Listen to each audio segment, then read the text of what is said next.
नमस्कार। आज मैं एक स्टोरी आपको सुनाना चाहती हूँ। हाल ही में मेरे एक रिलेटिव का मुझे फ़ोन आया और उन्होंने कहा कि निशा, पिछले 1 साल से हमने मार्केट को या तो वोलेटाइल देखा है या साइडवेज़ जाते देखा है और मैं तो एक डेडिकेटेड एसआईपी इन्वेस्टर हूँ। अच्छे से इन्वेस्ट करता हूँ। एफडी के मुकाबले में मुझे एसआईपी अच्छा लगा तो मैंने उसमें निवेश करना शुरू कर दिया। लेकिन अब मुझे चिंता हो रही है कि क्या मैंने कुछ गलत कर दिया? एफडी में देखो कितने अच्छे रिटर्न है और सेफ्टी भी तो है, लेकिन एसआईपी तो अभी मुझे टेंशन दे रही है, तो मुझे क्या करना चाहिए? तो मैंने उनसे कहा थोड़ा पॉज़ लीजिए, थोड़ा समय रुक जाइए, मैं आपको एक अच्छे एक्सपर्ट की सलाह दिलवाती हूँ ताकि आप कोई गलत रास्ते पे ना चले जाएँ। तो बस आज हम इसी से बात करेंगे और आज आज हमारे साथ जुड़ रहे हैं मनी मंत्रा के फाउंडर वीरल भट्ट। वीरल, स्वागत है आपका। शुक्रिया निशा, शुक्रिया आपने शो पे बुलाया मुझे। ज़रूर। तो जैसे मैंने कहा, मेरे रिलेटिव ने मुझसे एक कंसर्न भरी भाषा में उन्होंने कहा कि मुझे चिंता हो रही है कि मुझे एसआईपी में निवेश कंटिन्यू करना चाहिए कि नहीं? पहले तो ये बताइए कि क्योंकि मार्केट के कंपैरिज़न में अगर हम पिछले 5 साल का देखें, तो एसआईपी में अच्छा रिटर्न मिल रहा है। लेकिन जो नए-नए इन्वेस्टर हैं या यंग जनरेशन है जिन्होंने अभी-अभी एसआईपी में निवेश शुरू किया है, उनके लिए पिछला 1 साल तो बिल्कुल अच्छा नहीं रहा। उनको कंसर्न हो रहा है कि इससे अच्छा हम एफडी में रख देते। एसआईपी इतना कंसर्न क्यों बन गया है? देखिए निशा, अगर सच कहूँ तो ये जो आपके रिलेटिव हैं, आपके जो फैमिली मेंबर है, उसकी जो फीलिंग्स है वो काफ़ी रियल है। क्योंकि रिटर्न्स के पॉइंट ऑफ व्यू से अगर देखें तो हुँ, हुँ। लास्ट ऑलमोस्ट पौने 2 साल होने को आए, मार्केट्स ने रिटर्न्स दिया नहीं है। इसको मैं 2 हिस्सों में बाँट कर देखता हूँ। अगर आप देखेंगे तो 22-23 में अगर देखेंगे तो मार्केट्स ने रिटर्न्स इतने अच्छे नहीं दिए थे। यानी जब मैं अच्छे की बात करता हूँ, तो हम एक हुँ, पर्टिकुलर रिटर्न्स लेकर चलते हैं। हम निवेशकों को भी ये कहते हैं कि आप एक्सपेक्टेशन रख सकते हैं अराउंड 10 टू 12% कंपाउंडिंग रिटर्न्स के पॉइंट ऑफ व्यू से म्यूचुअल फंड में। तो आप जो फाइनेंशियल ईयर 22-23 था वहां पे अंडर परफॉर्मेंस आया। फिर मैं 23 और 24 देखूं, जब मार्केट फॉल होना स्टार्ट हुआ, सो सितंबर अक्टूबर से मार्केट फॉल होना स्टार्ट हुआ, बट मैं फाइनेंशियल ईयर 23-24 देखूं तो काफी अच्छा आउट परफॉर्मेंस था, जहां पे mid cap and small cap ने काफी अच्छा रिटर्न्स दिया। फिर वापस से 24-25 का फाइनेंशियल ईयर देखूं तो वहां पे रिटर्न्स कुछ खास नहीं आए, ऑलमोस्ट 7-8% पॉजिटिव रिटर्न्स थे। बट जो एक्सपेक्टेशन थी, जो इन्वेस्टर्सों को हमने बताई थी कि आपको हुँ। 10 to 12% कंपाउंडिंग रिटर्न्स आ सकता है, तो वहां पे भी अंडर परफॉर्मेंस आया। और अभी अगर मैं देखूं तो जो 25-26 भी है, वहां पे भी आप देखें तो नेगेटिव रिटर्न्स आए हैं। तो कोविड का पीरियड जब हुँ, चल रहा था, 2020 से लेकर 24 तक, सितंबर अक्टूबर 24 तक, तब तक देखेंगे तो डेफिनेटली मार्केट्स के रिटर्न्स देखेंगे तो रिटर्न्स काफी अच्छे थे, काफी बढ़िया रिटर्न्स आए और लोगों ने हुँ। वो रिटर्न्स देखकर ही एसआईपी में एंट्री किया। पर अगर मैं आपको बोलूं कि 24 से लेकर सितंबर अक्टूबर 24 से लेकर अब तक की बात करें, हम जून में है 26 के, तब हुँ। मार्केट्स ने डिसअपॉइंट किया। तो उनकी जो फीलिंग्स है कि 2 साल से कुछ रिटर्न्स नहीं आए, और स्पेशली एसआईपी अगर देखेंगे तो रिटर्न्स तो ऑलमोस्ट कई जगह पे नेगेटिव है और कई तो मामूली रिटर्न्स पॉजिटिव में दिखेंगे आपको।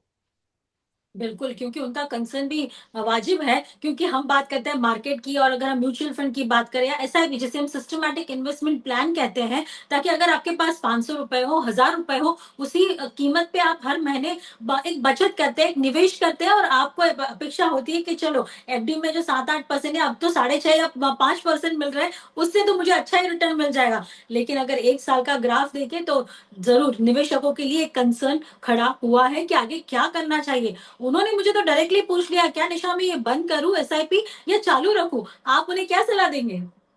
देखिए, सलाह तो सबसे पहले यही है कि एसआईपी को बंद नहीं करना चाहिए। अभी हुँ, आप बोलेंगे कि सभी लोग यही बोलते हैं, रिटर्न्स तो दिख नहीं रहे हैं, तो क्यों मैं उसको कंटिन्यू करूँ? देखिए, हुँ, एक तो पहले लॉजिक आपको समझना बहुत ज़रूरी है। जो भी निवेश करता है म्यूचुअल फंड्स में और स्पेशली एसआईपी करता है, तो एसआईपी में आप क्या करते हैं, आप सिस्टमैटिकली इन्वेस्ट करते हैं एवरी मंथ, राइट? और उसके अगेंस्ट आपको आपके जो पैसे जब भी डेबिट होते हैं और जो एनएवी होती है, नेट एसेट वैल्यू होती है, उसके अगेंस्ट आपको यूनिट्स मिलते हैं। अभी यूनिट्स जब आपको मिलते हैं, तो आप चाहे वो फॉल मार्केट में आपको यूनिट्स मिले या अप मार्केट में यूनिट्स मिले, हुँ, डेफिनेटली अप मार्केट में आपकी जो एनएवी है वो बढ़ेगी। तो आपको उसके अकॉर्डिंगली यूनिट्स मिलेंगे। और जब आपकी मार्केट जब आपकी गिरावट में रहेगी, जब मार्केट गिरती होगी, उसके सामने जो एनएवी भी गिरेगी, पर आपको यूनिट्स ज्यादा मिलेंगे। तो मैं ये कहने बिल्कुल। की कोशिश कर रहा हूं कि मार्केट का जो फेज होता है, राइजिंग मार्केट में आपको यूनिट्स कम मिलेंगे, राइट? राइजिंग मार्केट में आपको यूनिट्स कम मिलेंगे बट एनएवी आपकी बढ़ेगी।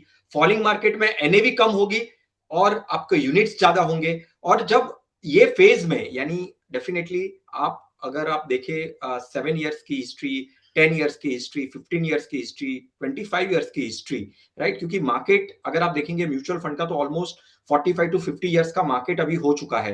आप हम्म। देखेंगे तो डेफिनेटली कहीं ना कहीं डिफरेंट डिफरेंट फेजिस में मार्केट चलेगा।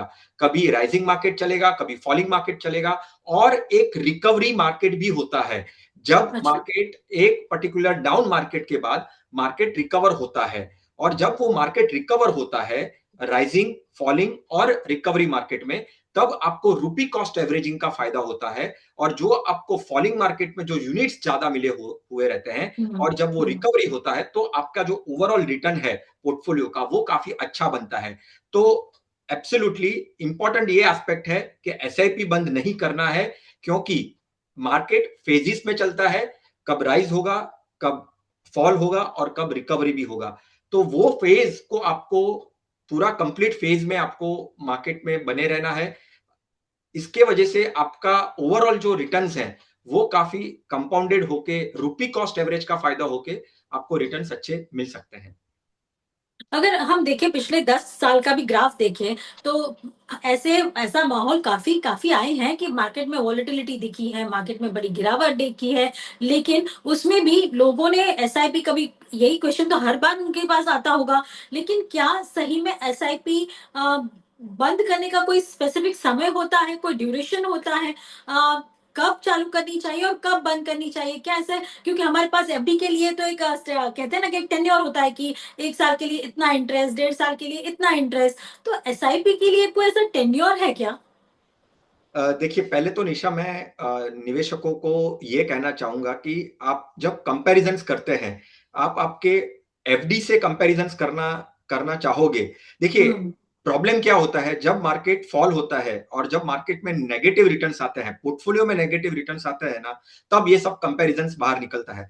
क्योंकि राइजिंग मार्केट में डेफिनेटली आपके जो फिक्स्ड इनकम प्रोडक्ट्स, एफडीज जैसे प्रोडक्ट है, उसको तो हुँ। बीट किया हुआ रहता है, तब हम देखते नहीं है, तब हम सवाल नहीं उठाते कि क्यों ऐसा, इस तरह से मेरे एफडी ने मेरे को इतना रिटर्न दिया है और मेरे इक्विटी म्यूचुअल फंड्स ने मुझे एसआईपी ने इतना रिटर्न दिया। क्योंकि तभी माहौल अच्छा होता है। आप बिहेवियरली, साइकोलॉजिकली आप बिहेव ये करते हो कि नहीं, रिटर्न्स अच्छा है तो प्रोडक्ट भी बहुत ही अच्छा है। पर हुँ। ये पहले तो ये बात मैं समझाना चाहूंगा कि ये कंपैरिजंस करना छोड़ दीजिए, क्योंकि दोनों अलग अलग किस्म के प्रोडक्ट है। एक आपने डेट प्रोडक्ट किया हुआ है, फिक्स रिटर्न वाला प्रोडक्ट किया है, और एक जो प्रोडक्ट है वो कैपिटल मार्केट्स, इक्विटी मार्केट में पार्टिसिपेट करता है। इसके लिए इसमें वॉलेटिलिटी हमेशा रहेगी। इसमें राइजिंग फेज भी आएगा, रिकवरी फेज भी आएगा, और फॉल फेज भी आएगा। तो ये तीनों फेजेस जो है, उसमें से गुजर के आपको रिटर्न्स मिलते हैं। तो ये पहले हुँ। तो कंपैरिजंस मत करिए। आपको दोनों टाइप्स के पोर्टफोलियो बनाने चाहिए। ऐसा मैं नहीं कह रहा हूं कि आपको 100% आपका इक्विटी मार्केट से जुड़ा हुआ ही होना चाहिए। और इसके सामने हम ये भी कहते हैं हमेशा निशा, कि आपको गोल ओरिएंटेड आपको इन्वेस्टमेंट्स करना है। आपने जब गोल आपकी रहेगी 5 ईयर्स के बाद आपको अचीव कुछ करना है, 10 ईयर्स के बाद कुछ अचीव करना है, या 15 ईयर्स के बाद कुछ अचीव करना है, या रिटायरमेंट के पॉइंट ऑफ व्यू से आप कैपिटल मार्केट्स, इक्विटी मार्केट्स में निवेश करते हैं, तो उतना टाइम देना बहुत जरूरी है, राइट? तो आप पहले तो कंपैरिजंस, यानी एप्पल टू एप्पल कंपैरिजंस करिए। आप एप्पल टू ऑरेंज कंपैरिजंस नहीं कर सकते। अभी आपको मैं सिनारियोस बताता हूं। आपने कहा कि मुझे एसआईपी बंद कर देनी चाहिए, अगर मैं बंद कर देता हूं तो क्या नुकसान हो सकता है। हुँ। मैं आपको हुँ। एक इन्वेस्टर ए और इन्वेस्टर बी, इस तरह से कंपैरिजन देना चाहूंगा। एक ज़रूर। इन्वेस्टर ए होता है जो 2008 में भी काफी बहुत बड़ा फॉल आया था मार्केट में। ऑलमोस्ट हुँ। 40-50% मार्केट फॉल हुआ था। लेमन ब्रदर क्राइसिस हुआ था, सब प्राइम क्राइसिस हुए थे, और वर्ल्ड इकोनॉमी में बहुत ही भूचाल आ गया था और मार्केट काफी गिरा था। वो टाइम पर बहुत सारे निवेशकों ने एसआईपी बंद कर दी। आप मान के चलिए कि 2008 के क्राइसिस जो हुए और मार्केट जो क्रैश हुआ, 2015 तक किसी का गोल था, उन्होंने एसआईपी बंद कर दी। जो वैल्यू बनी वो 4.2 लाख की वैल्यू बनी। मान के चलिए 5,000 का निवेश कर रहे थे, और जो इन्वेस्टर बी था उसने ये कंटिन्यू किया, उसने फॉलिंग फेज में वो घबरा नहीं गया, वो डर नहीं गया, और उसने कंटिन्यू किया 2015 तक। यानी राइजिंग फेज था तब उसने निवेश करना स्टार्ट किया, फिर फॉलिंग फेज आ गया तो वो डटा रहा, उसने एसआईपी को बंद नहीं किया, और जब वापस से रिकवरी फेज आया और 2015 में उसका गोल आया, तो वही जो 2008 में जिसने एसआईपी इन्वेस्टर ए ने बंद की थी उसकी वैल्यू 4.2 थी, और जिसने एसआईपी बंद नहीं की थी 2015 में उसकी वैल्यू थी 14.8 लाख, यानी ऑलमोस्ट 3.5x ज्यादा रिटर्न्स उसको मिले। तो कहने की बात यही है, मैं अंडरस्टैंड यहां पे यही करना चाहता हूं निवेशकों को, कि आपको तीनों फेज में से निकलना चाहिए। आपका जो गोल है वो गोल के साथ स्टिक रहना चाहिए, डटे रहना चाहिए, क्योंकि देखिए volatility it's a nature of equity market. कभी मार्केट गिरता है, कभी संभलता है, और कभी ऊपर जाता है। तो ये सारे फेजिस में से आपको निकलना होगा, तो ही आपको अच्छे रिटर्न्स मिल सकते हैं। बिल्कुल, तो कंपैरिज़न बंद कर दीजिए। आप एक अच्छे निवेशक हैं, निवेश करते रहिए और रिटर्न की अभी तो फ़िलहाल चिंता ना करिए, और जो अच्छे से एक समझाया है विरल जी ने कि गोल बेस्ड इन्वेस्टमेंट करिए। आपके बच्चों की पढ़ाई हो, बेटी की शादी हो या फिर कार खरीदना हो, एक सिंपल एक छोटा-सा गोल बताओ, तो आईफ़ोन या आईपैड खरीदना हो, तो उसके लिए भी आप गोल बना सकते हैं और एसआईपी कर सकते हैं। लेकिन जैसे मैंने आगे भी कहा विरल कि कब एसआईपी चालू करनी चाहिए, कब राइट। कंटिन्यू करनी चाहिए और कब बंद करनी चाहिए, ऐसा कोई रूल है क्या? एब्सोल्युटली, ये भी रूल लोगों को बहुत समझना जरूरी है। यहाँ हुँ, पे पहले तो एक कैश फ्लो होता है। देखिए, जैसे जो भी निवेशक, जो भी इंसान ऐसा सोचता है कि चलो मुझे निवेश स्टार्ट करना है, हुँ, तो हुँ, पहले तो आपका कैश फ्लो यानी क्या, आपकी एक इनकम आ रही है और आप खर्चे कर रहे हैं, राइट, और फिर उसको बैलेंस करके आपके जो पैसे बचते हैं उसको आप निवेश करते हैं। तो आपका कैश फ्लो क्या परमिट करता है, राइट। आपकी अगर मान के चलो कैश फ्लो रुक गई, यानी इनकम आना बंद हो गया, जॉब चली जाएगी, या कोई ऐसे इनकम में क्राइसिस आ गए, तब आप एसआईपी को बंद कर सकते हैं, राइट, क्योंकि आपका कैश फ्लो हुँ, ही परमिट नहीं कर रहा है कि आप निवेश करो। तो कब, सबसे पहला रूल कि अगर आपकी जॉब चली जाती है या आपको ऐसे इनकम के कुछ क्राइसिस आते हैं, तब आपको आपकी एसआईपी को बंद करना है। फिर आप देखिए कि आपका जो फंड है, राइट, मार्केट को पहले एक बार रिव्यू करिए, आपके फंड को रिव्यू करिए। अगर particular fund consistently negative perform कर रहा है, देखिए इसमें भी एक लॉजिक होता है कि आप रिव्यू कैसे करें, आपका पोर्टफोलियो को रिव्यू कैसे करें। पहले तो देखना चाहिए कि मार्केट ने क्या परफॉर्म किया है। मार्केट के बाद आपके बेंचमार्क, हर एक फंड का एक बेंचमार्क होता है, वो बेंचमार्क ने क्या परफॉर्म किया है, और उसके बाद आता है कि जो आपने फंड में निवेश किया है, जो कैटेगरी में निवेश किया है, उसके पीयर फंड्स ने कैसा परफॉर्म किया है। तो पहले तो आपको मार्केट के साथ कंपेयर करना पड़ेगा, फिर बेंचमार्क के साथ आपके फंड को कंपेयर करना पड़ेगा, और फिर ओवरऑल कैटेगरी में आपने जो फंड लिया हुआ है उसका परफॉर्मेंस बाकी के वही कैटेगरी के अंदर जो फंड्स हैं उसने कैसे परफॉर्म किया है। जैसे मैं एग्जांपल अगर दूं, तो पहले तो आप फ्लेक्सी कैप आपके पोर्टफोलियो में है, आपको लग रहा है कि रिटर्न्स अच्छे नहीं है, तो पहले देखिए कि मार्केट ने कैसे परफॉर्म किया है हुँ, वो हुँ, पर्टिकुलर फ्लेक्सी कैप के कंपेयर में। फिर आप देखिए कि वो फ्लेक्सी कैप का बेंचमार्क क्या है। सो मान के चलिए निफ्टी 500 उसका बेंचमार्क है, तो निफ्टी 500 ने कितने रिटर्न्स दिए हैं वही टाइम पीरियड में, और आपके फ्लेक्सी कैप ने कैसे रिटर्न्स दिए हैं। और फिर तीसरा एक पार्ट होता है कि आपने जो फ्लेक्सी कैप फंड लिया है वो कैटेगरी के अंदर दूसरे जो फ्लेक्सी कैप फंड्स हैं उसने कैसे परफॉर्म किया है, और फिर अगर कंसिस्टेंटली नेगेटिव रिटर्न्स होते हैं तो आप वो फंड को देखिए कि आपको कंटिन्यू करना है कि नहीं करना है। फिर आपका गोल प्लानिंग, जो आपने अभी थोड़ी देर पहले कहा कि आपका गोल क्या है। आपका हुँ, गोल अगर 5 ईयर्स, 7 ईयर्स, 10 ईयर्स, क्योंकि जब हम कहते हैं कि आप जब इक्विटी म्यूचुअल फंड्स में निवेश करते हैं, आपको एटलीस्ट 5 to 7 ईयर्स का टाइम होराइजन तो मिनिमम होना चाहिए। उसके बाद आपका रिव्यू आता है कि भाई कैसे फंड ने परफॉर्म किया है मार्केट के अगेंस्ट। क्योंकि मैं आपको एक एनालिसिस देना चाहूंगा यहाँ पे, ज़रूर। कि ऐसे पॉजिटिव रिटर्न्स आपको हुँ, मार्केट में कैसे मिल सकते हैं, या तो कैसे मिले हैं। यानी अगर आप 1 साल का टाइम ड्यूरेशन लोगे ना, निफ्टी 50 की मैं बात कर रहा हूं, तो हुँ, 68% पॉजिटिव रिटर्न्स आए हैं। यानी जितने भी कैलेंडर ईयर्स गए हैं निफ्टी के, उसमें 68% पॉजिटिव रिटर्न्स आए हैं निफ्टी के 1 साल के। फिर 3 साल का देखोगे तो वही प्रोबेबिलिटी 82% हो जाती है। फिर 5 ईयर्स अगर देखोगे तो 93% हो जाती है, और फिर 10 ईयर्स का देखोगे तो 99%, यानी 99, अगर आप 10 साल रुकते हो तो 99% आपका जो पोर्टफोलियो है वो पॉजिटिव रिटर्न्स दे सकता है। तो इसीलिए 5-7 इयर्स अगर आपको 80 टू 90 रेंज में भी रहना है तो आप एटलीस्ट 5 टू 7 इयर्स आपका पोर्टफोलियो को कंटिन्यू करिए। डेफिनेटली आपके लिए एक टाइम बताया गया है कि किस तरह से आप अपनी एसआईपी को प्लान कर सकते हैं। लेकिन विरल, क्वेश्चन मार्क वही है। अभी हम हमारे रिलेटिव को या हमारे व्यूअर्स हैं, उनको हम समझा देंगे तो वो थोड़े समझ जाएँगे। लेकिन मार्केट में आपको पता है ना, अभी कोई यूक्रेन की कोई वॉर की कोई खत्म हो गया है, या हम ईरान और यूएसए का देख रहे हैं, उस वो भी उनकी बातचीत कुछ हो नहीं रही है। कुछ भी कोई रीज़न आ ही जाता है मार्केट को कहीं तो साइडवेज़ जाने के लिए या तो फिर घटने के लिए। तो ऐसे में अगर समझिए पिछले नेक्स्ट 1 ईयर में भी अगर मार्केट साइडवेज रहा या वोलेटिलिटी और भी बढ़ती दिखी, फिर भी क्या एसआईपी कंटिन्यू करना चाहिए?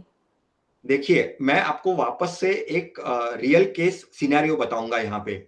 ऐसे 4 अगर आप देखेंगे तो 4 सिनेरियोज़, 4 रियल लाइफ सिनेरियोज़ हुए हैं, तब हुँ, मार्केट ने कैसे परफ़ॉर्म किया है, इससे थोड़ा-सा रिलेट हो सकता है। अभी आपने 2 वॉर की बात बताई, एक तो रशिया यूक्रेन के बारे में बताया और एक जो यूएस और ईरान और फिर इज़राइल, ये जो उनके बीच में वॉर चल रही है।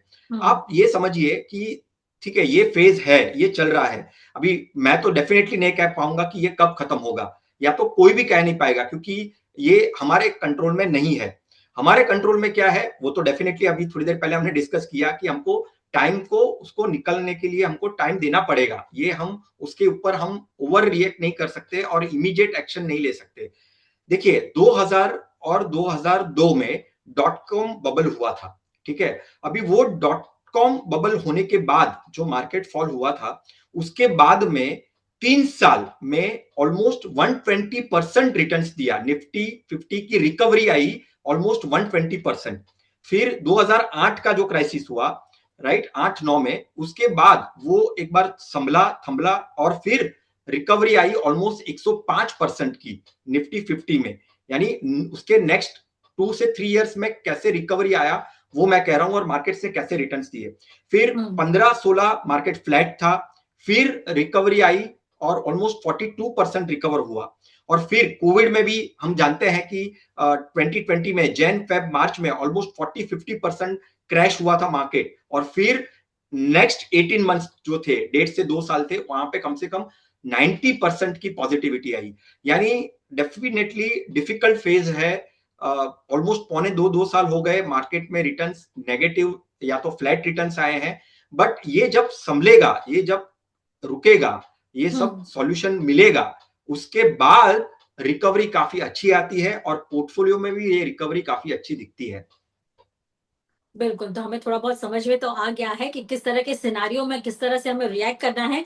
लेकिन अब समय हो गया है जाने का, लेकिन जाने से पहले क्विकली एक रिकैप करना चाहूँगी। और विरल जी, आप मैं चाहूँगी कि आप एक स्टेप बाय स्टेप बताएँ कि आने वाले सिचुएशन में कैसे प्लान करें और क्या प्रैक्टिकल सॉल्यूशन है इस एसआईपी को होल्ड करके रखने का, कंटिन्यू करने का, और कितना भरोसा रखें? एब्सोल्युटली निशा, देखिए 5 स्टेप्स बहुत ही इंपॉर्टेंट है। मुझे लगता है ये निवेशकों को गांठ बांध के रखना चाहिए। सबसे हुँ, पहला देखिए, सिप को बंद मत करें, क्योंकि मैंने उसको प्रैक्टिकली भी कहा कि क्यों बंद नहीं करना है। क्योंकि मार्केट टाइमिंग को वैसे देखने जाए ना तो टाइम करना तो बहुत डिफिकल्ट है। हमेशा हम कहते हैं कि आपको स्पेंड करना है, टाइम स्पेंड करना है मार्केट में। फिर ये फेज चला जाएगा तो रिटर्न्स अच्छे मिलेंगे। फिर पोर्टफोलियो को डेफिनेटली रिव्यू करते रहना है। यहाँ पे हम कहीं पे भी ये नहीं कह रहे हैं कि आप पोर्टफोलियो को रिव्यू मत करिए। जो मैंने लॉजिक कहा कि किस तरह से आपको पोर्टफोलियो को रिव्यू करना है, वो एक आप साल में 1 बार, 2 साल में 1 बार डेफिनिटली आपको करना चाहिए। फिर देखिए, एसआईपी बंद तो ना ही करे, पर जहां-जहां आपका कैश फ्लो परमिट करे, आपको हुँ, एसआईपी को टॉप अप भी करना है। क्योंकि क्या होगा, मार्केट नीचे है, जो रिकवरी का फेज आएगा, और अगर आप स्टेप अप 10% 15% से इंक्रीज करते हैं, तो जो गोल को आपको 5 या 7 साल के बाद आपका गोल अचीव होगा, वो अगर आप स्टेप अप करते हैं तो वो गोल जल्दी भी अचीव हो सकता है। क्योंकि सामने अगर रिकवरी आती है, मार्केट अच्छे फेज में चला जाता है, तो आपका जो गोल है वो जल्दी भी अचीव हो सकता है। एसेट अलोकेशन बहुत ही इंपॉर्टेंट है। थोड़ी देर पहले मैंने कहा निशा, कि इक्विटी 100% करना जरूरी नहीं है। 20-30% का पोर्टफोलियो आप डेट रखिए, क्योंकि इस क्राइसिस जब ये मार्केट फॉल होता है, जब क्राइसिस आता है, तो ये 20-30% वाला पोर्टफोलियो ही आपको डाउनसाइड प्रोटेक्ट करने में काम आता है। आपको कोई इमरजेंसी आ गई, कुछ फाइनेंशियल क्राइसिस आ गया, तो वो 20-30% वाला जो पोर्टफोलियो है डेट का, वो आपको काफ़ी अच्छे से काम आ सकता है। इसके लिए एसेट एलोकेशन करिए, जिसमें आप इक्विटी रखिए, डेट रखिए, गोल्ड, सिल्वर रखिए, रियल एस्टेट का भी एक पार्ट आप रख सकते हैं, जिससे क्या होगा कि आपका ओवरऑल पोर्टफोलियो जो है वो डाइवर्सिफाइड होगा और एसेट एलोकेशन अच्छे से काम करेगा। और लास्ट में आपका जो भी इन्वेस्टमेंट, आपने जो भी निवेश किया है, वो आपका गोल टाइमलाइन के साथ उसको अलाइन करिए। ये 5 चीजें अगर आप अच्छे से करते हैं, तो आपका जो ओवरऑल वेल्थ क्रिएशन है, ओवरऑल पोर्टफोलियो है, वो अच्छे से आपको रिटर्न्स दे सकता है। परफेक्टली, विरल ने बहुत अच्छे से समझाया है। आप इस स्टेप को फॉलो करेंगे तो आपके पोर्टफोलियो में कभी भी लाल निशान नहीं दिखेगा। हाँ, अगर मार्केट की वजह से कभी वोलेटिलिटी में दिख भी जाए तो थोड़े बहुत समय में उसको आपको रिटर्न करने में, यानी उसको हरे जोन में जाने में वक्त नहीं लगेगा। तो भरोसा रखिए, क्योंकि लंबे समय के लिए जब आप निवेश करते हैं तो आपको अच्छा खासा रिटर्न मिलता है। और जो अच्छी बात विरल ने कही, गोल सेट कीजिए और उसके हिसाब से आप निवेश करेंगे तो आप आपके लक्ष्य से बिल्कुल नहीं हटेंगे, और भले ही मार्केट घटे या बढ़े, आप अपना निवेश आगे कंटिन्यू करते रहेंगे। बहुत बहुत शुक्रिया मीरल, बहुत अच्छे से और इजी लैंग्वेज में आपने ये समझाया है। Thank you so much. शुक्रिया निशा। तो बस ऐसे ही आपकी कोई क्वेरीज हो तो हमें कमेंट में जरूर बताइए, उसका सोल्यूशन लाने की हम पूरी कोशिश करेंगे। और जुड़े रहिएगा निशाज निश के